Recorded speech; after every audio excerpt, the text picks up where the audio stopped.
विश्वानि देव सवितरदुरितानि परासुव यद्भद्रं तन्न आसुव।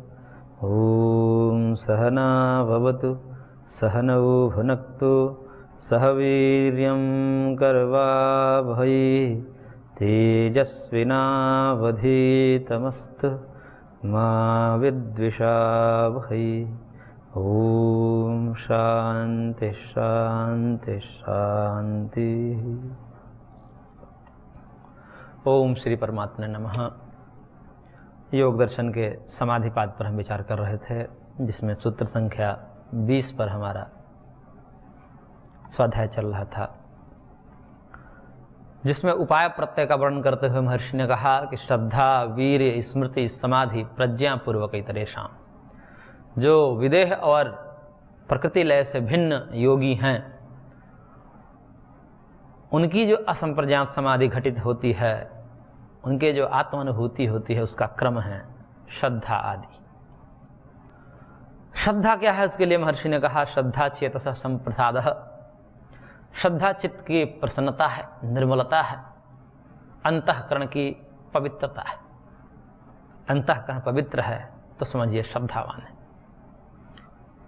और अंतःकरण पवित्र है तो श्रद्धावान है, और श्रद्धावान है तो अंतःकरण पवित्र होना अनिवार्य है।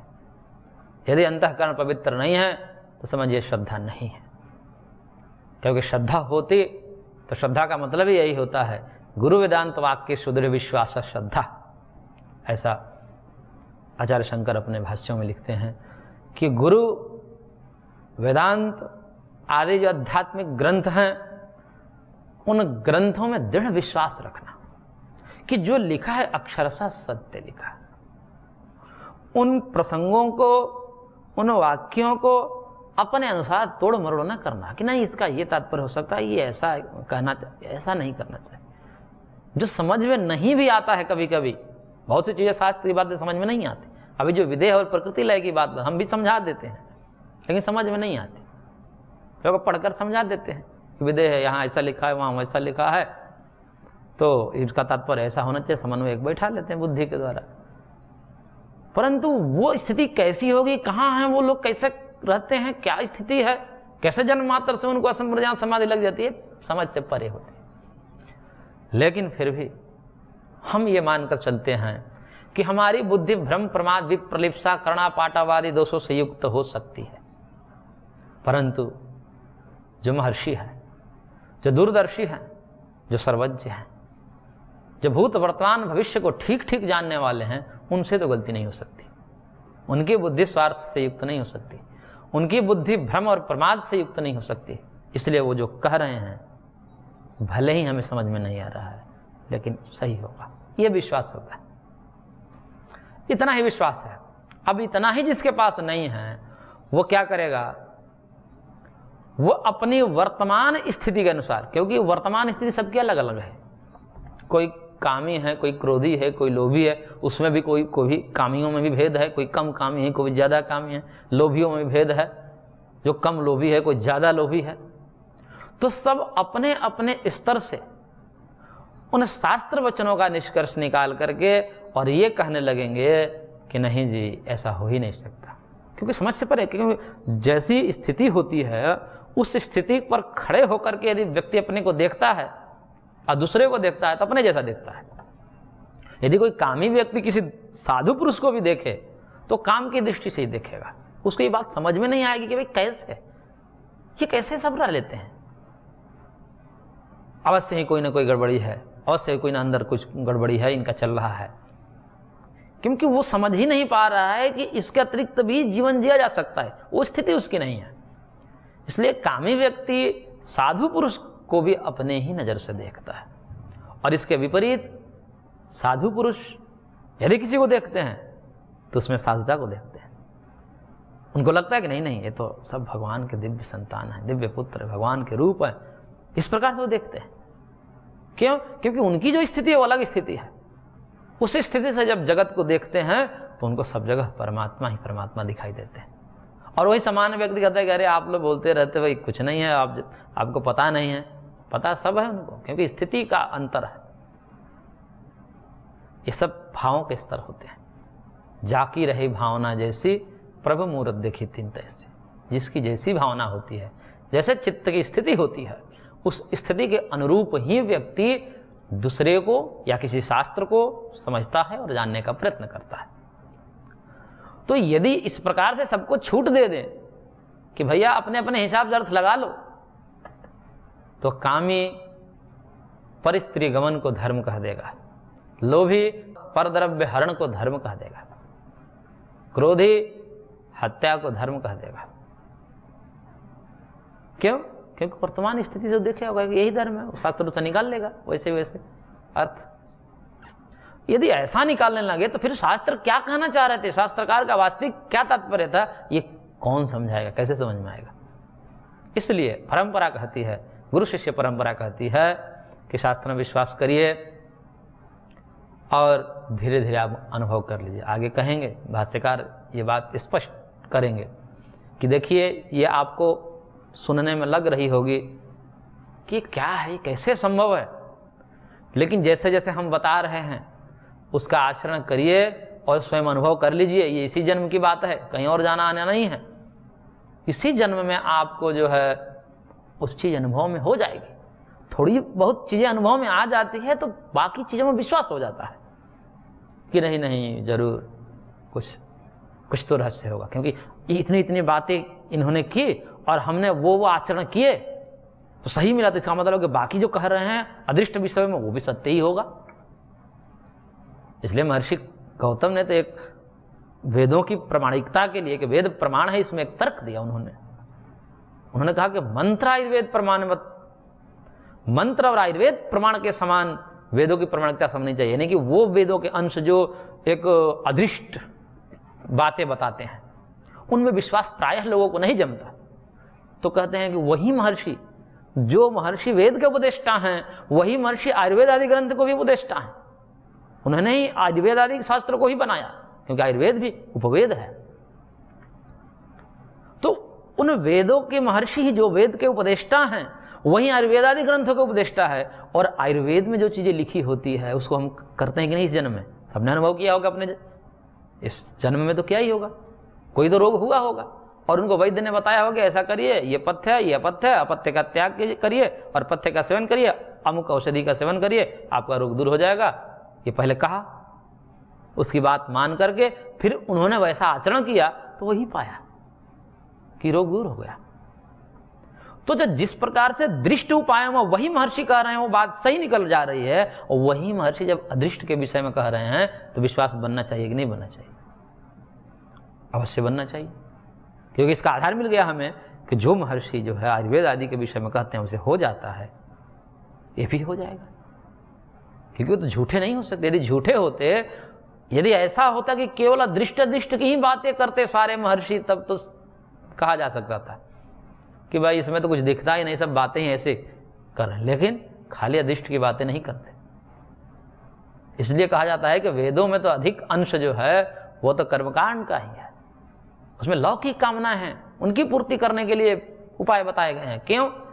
क्योंकि भगवान को भी स्वयं पता है, भगवान के उपदेष्टा है, उसको उनको पता है कि जब तक इन लोगों को हम अपने उनके स्वार्थ की कुछ सिद्धियां नहीं बता देंगे तब तक वो जो परम तत्व में उनकी निष्ठा नहीं बन पाएगी। जब उन्हीं वेद के माध्यम से उनकी स्वार्थ की सिद्धि हो जाती है, कहा जाता है पुत्र कामो यजेत, पुत्र कामना है तो ये यजन करो, पुत्र की प्राप्ति हो जाती है, राज्य की प्राप्ति हो जाए, पशु की प्राप्ति हो जाती है, आरोग्य की प्राप्ति हो जाती है इत्यादि। जब हम दृष्ट विषयों में हम उनको कहते हैं और हो जाता है, तब उनको अदृष्ट विषयों में भी विश्वास हो जाता है। वही अदृष्ट विश्वास साधक के लिए यहाँ पर महर्षि कह रहे हैं कि वो जो श्रद्धा है, जो चित्त की संप्रसन्नता है, साही जननी व कल्याणी योगिनम पाती, वो जननी की भांति, माँ की भांति उस योगी की रक्षा करती है। क्योंकि मार्ग बहुत लंबा है, इसमें बहुत बाधाएं भी है, बहुत अंदर की झंझावाट से गुजरना पड़ता है साधक को। कभी काम का वेग, कभी क्रोध का वेग, कभी लोभ का वेग, और उन सबको झेलते हुए, सबको निर्मूल करते हुए आगे बढ़ना होता है। क्यों बढ़ना होता है कुछ पता नहीं, अभी वो चीज़ प्राप्त नहीं है, बस किसी ने कह दिया, शास्त्र ने कह दिया, गुरु जी ने कह दिया, उसी मार्ग पर चल रहा है। बाकी सब त्याग कर चुके हैं। जो भोग प्राप्त थे जन्म से, समाज के द्वारा, घर परिवार के द्वारा, उन भोगों को भी त्याग कर दिया। जिनसे इंद्रियों के माध्यम से जो सुख मिलना था वो भी चला गया, और बाकी ब्रह्मानंद की अनुभूति नहीं हो रही है क्योंकि मार्ग में है। ऐसी स्थिति में एकमात्र श्रद्धा ही उसको बनाए रखती है। एक विश्वास है कि गुरुजनों ने कहा है, शास्त्र ने कहा है, और वो शास्त्र सामान्य व्यक्ति नहीं कहे हैं। वो जो साक्षात्कृत धर्मा है वो ऋषि हैं, और वही ऋषि जो है जिन्होंने अपने अनुभव बताए हैं शास्त्र के माध्यम से, भाई हमने प्राप्त किया है, इसलिए ऐसे ऐसे करोगे तो तुम भी प्राप्त कर लोगे। यह दृढ़ विश्वास है, यही श्रद्धा है। और इसी श्रद्धा को पकड़ करके यदि रखते हैं तो फिर योगी बच जाता है, सब अनिष्टों से बच जाता है। जितने भी मार्ग में बाधाएं आती हैं, कभी कभी ऐसा लगता है कि ये मार्ग बड़ा कठिन है, ये मार्ग बहुत कठिन है, क्योंकि इसमें मन, वाणी और शरीर सब पर ध्यान रखना पड़ता है। बाकी जो समाज में जो चीज़ें देखी जाती हैं वो मूल रूप से शरीर और थोड़ी सी सभ्य समाज में वाणी की देखी जाती है कि शरीर से कोई ऐसा कर्म ना हो जो अमर्यादित हो, अनैतिक हो, और वाणी से कोई ऐसा शब्द ना बोल दे जिससे किसी को दुख लग जाए, जिसको कहा जाए ये तो असभ्य भाषा बोल रहा है, शब्द की मर्यादा नहीं है। तो वहाँ भी कहीं कहीं तो ऐसे समाज है, वहाँ ऐसी परंपराएं गड़बड़ है। जैसे ये हमारा शरीर जो है, जन्म है जिस क्षेत्र से, उस क्षेत्र में गाली ही गाली दी जाती है, और उसकी मान्यता है। यहाँ तक कि जो है बारात में भी, विवाह शादी आदि में भी वो गालियाँ ही दी जाती है, और सुना जाता है उसको बड़े चाव से। और गाली गाने वाली जो महिलाएं होती हैं उनको पैसे भी दे जाते हैं कि तुमने जो है बहुत अच्छी गाली हमको सुनाई, ऐसे। और अब वो मान्यता है, चलो वहाँ कह दिया जाता है कि चलो वो एक प्रेम पूर्वक है, जो भी है, लेकिन बराबर ही दिया जाता है गली गुच्छे में। ऐसी अब कब से ही कुरीति चली इसका कोई पता नहीं है, लेकिन कुरीति है कि साला और जीजा मिल रहा है तो गाली से ही बात कर रहा है। अभी क्या है, शब्द की मर्यादा नहीं है, लेकिन वहां मान्य है, वहां सब ऐसे ही करते हैं, इसलिए सब स्वीकार कर लेते हैं।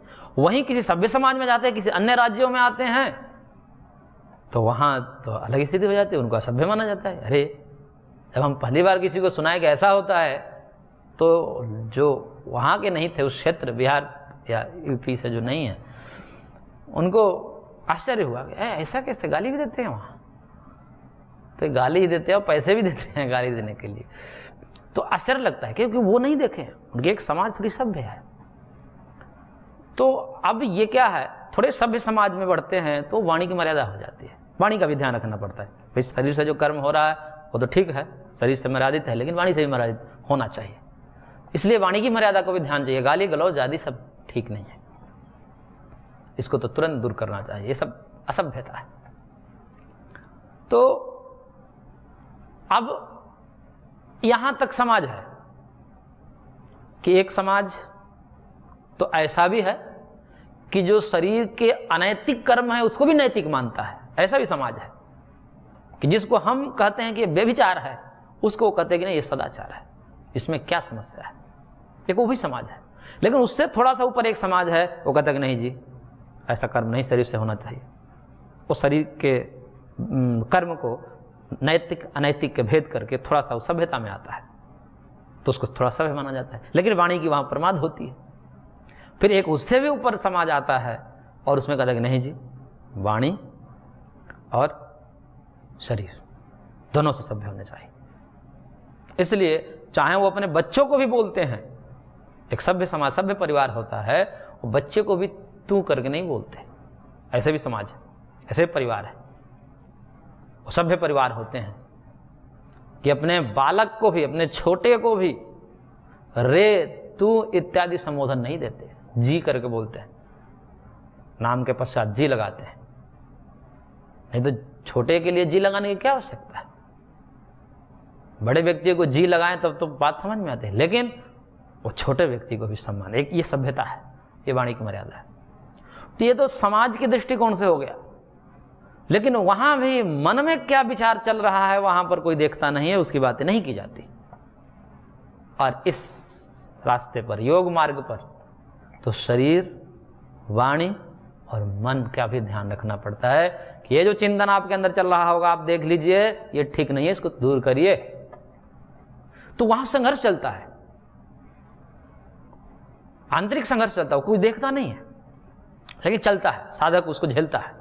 और जो जागरूक साधक है वो सदैव उस में जूझता रहता है, सतर्क रहता है, जागरूक रहता है, कोई ऐसे विचार ना आ जाए। विचार आए तो उसको कैसे हटाना है, सब उसको तरकीब मालूम है, शास्त्र ने बताया है, गुरुजनों ने उसको बताया है।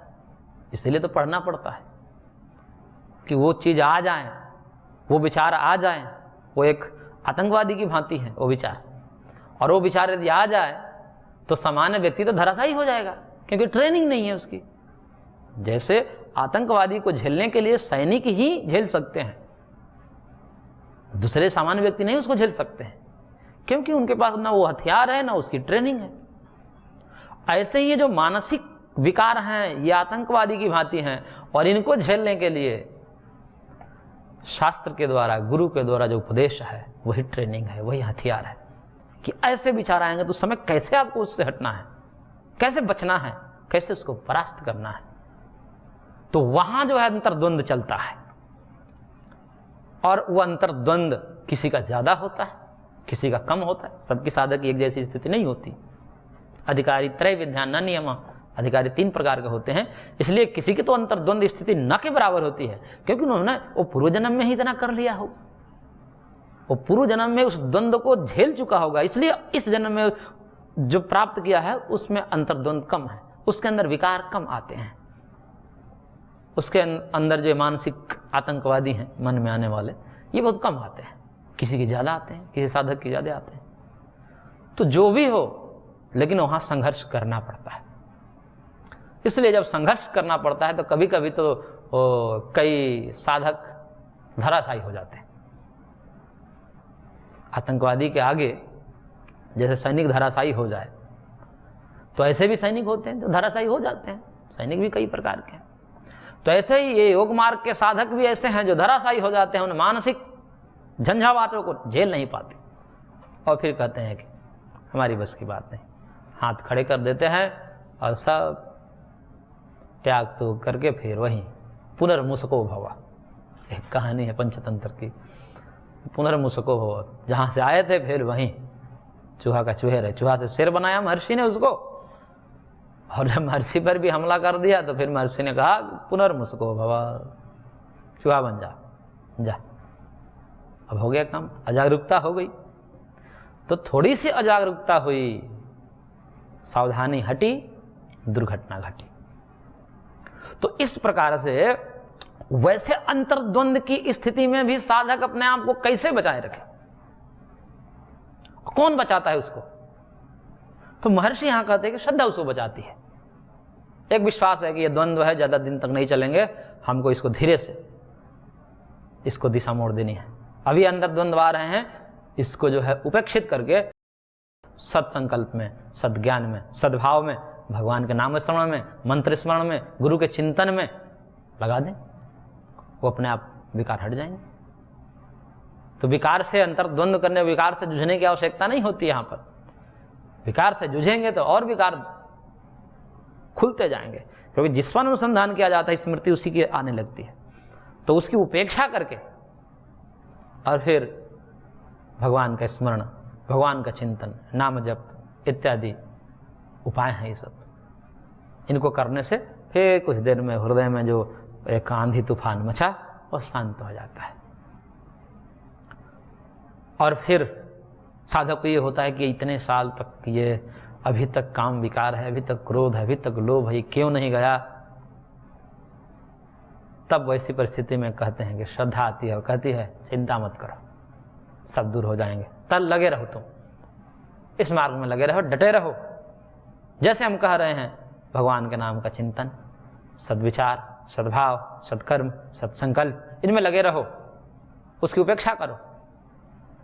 ऐसा करते करते यदि तुम चलते रहोगे तो अंततः तुम्हें प्राप्त होगा, ये विश्वास रखो।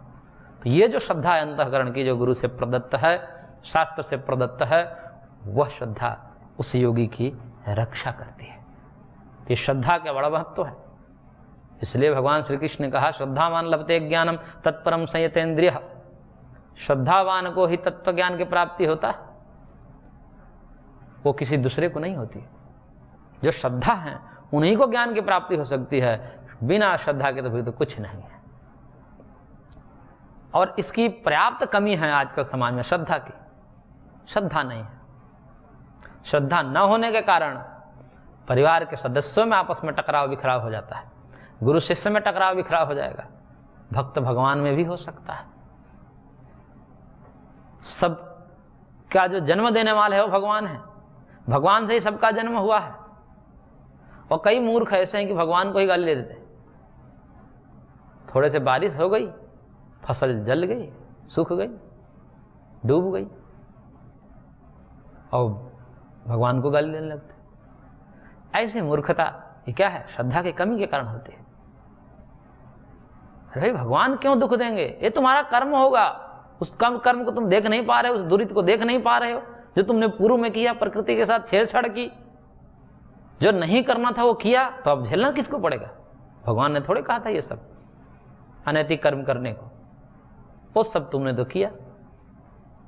अनियंत्रित रूप से जो है उपयोग की प्रकृति की संसाधनों की।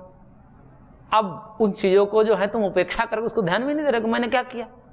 पूर्व में देखो क्या किया, प्रकृति के साथ खिलवाड़ हुई है, और उसका परिणाम है ये तुम्हारा ही कर्मों का भोग है। तो ये सब सिद्धांतों को न जानने के कारण अश्रद्धा हो जाती है, और उसके कारण ये सब चीजें जो होती हैं समाज में देखने को मिलती है। इसलिए कह रहे हैं कि साधक को इनसे सावधान होना चाहिए, और श्रद्धा ही उसको बचाती है। तो साही जननी व कल्याणी योगिनम पाती। और फिर जब श्रद्धा मूल में होते, ये मूल है, इसलिए कहते हैं शास्त्र का भी उपदेश ऐसा है कि किसी को ज्ञान देना चाहिए, श्रद्धावान को ही ज्ञान देना चाहिए। क्योंकि ये ज्ञान का प्ररोह, ज्ञान फल रूप में आएगा, वृक्ष के रूप में आएगा, फिर फलीभूत होगा। वो तभी हो सकता है जब वो श्रद्धावान व्यक्ति के हृदय में इस सद्ज्ञान का प्रत्यारोपण हो। अन्यथा मारो तीर पत्थर पर चोखो तीर नसाए, ये वाली जो कहावत है वो हो जाती है। हम कितना भी योग दर्शन पढ़ा लें, कितना भी कोई शास्त्र पढ़ा लें, न मलिंच तस्य उपदेश बीज पर हो अजवत, उसके अंदर कुछ होने वाला नहीं है, प्रयत्न निरर्थक चला जाता है। इसलिए श्रद्धावान का महत्व वहाँ भी कहने वालों का काम है, जैसे भगवान का काम है। नदी वही प्रकृति से एक सीख मिलती है, नदी बहती रही, चाहे उससे कोई नहाए अथवा न नहाए, फल फूल अपने फल फूल लेते रहते हैं, चाहे कोई उपयोग करे या न करे, उसका काम है। इसी प्रकार वक्ताओं का भी, ज्ञानियों का भी ये काम है कि लोग ले अथवा न ले, अपना तो करते रहे। तो स्वयं को ही सुना देते हैं उस स्थिति में, कोई नहीं ले रहा है, कोई श्रद्धावान नहीं है, तो भी वो बोलेंगे और अपने से अपने को सुनाएंगे, उससे उनका उत्साह बढ़ता है। इसलिए यहाँ पर कहा कि श्रद्धा से वीर्य यानी कि उत्साह, वीर्यम उत्साह, कि श्रद्धा से वीर्य यानी कि उत्साह की उत्पत्ति होती है। जब मूल में श्रद्धा रहेगी तो फिर ये कहना नहीं पड़ेगा कि भैया आपको संध्या करनी चाहिए, आपको रोज ये कर्म करने चाहिए, कहना नहीं पड़ेगा। जिसको जिस विषय में श्रद्धा होती है, ये खिलाड़ी जो होते हैं उनके खेल में श्रद्धा होती है, उनको कहना पड़ता है क्या कि जाओ बैट लेकर के रोज सुबह हम जो है अभ्यास करो, कहना नहीं पड़ता है। उनका उत्साह निरंतर बना, उनको जो है दिन भर, उनको तो ऐसा लगता है कि दिन भर ही हम खेलते रहे। ऐसे गायक हैं, ऐसे ही अपने अपने क्षेत्र में जो जिनकी रुचिकर क्षेत्र है, उन क्षेत्रों में सब श्रद्धा के अनुरूप लगे रहते हैं। इसलिए कहा जाता है कि श्रद्धा हो, जो जिसका काम है उस काम में पूर्ण श्रद्धा होनी चाहिए, नहीं तो उत्साह नहीं आएगा, बिना श्रद्धा का उत्साह नहीं आएगा। इसलिए महर्षि ने यहाँ पर कहा श्रद्धा वीर्य, श्रद्धा के पश्चात वीर्य कहा, यानी कि श्रद्धा कारण है और वीर्य मतलब उत्साह और कार्य है। तो श्रद्धा से उत्साह उत्पन्न होता है, ये कथन किया। आगे और इसका हम विस्तार करेंगे। आज की कक्षा को हम यहीं पर विराम देते हैं, शेष अगले अंक में।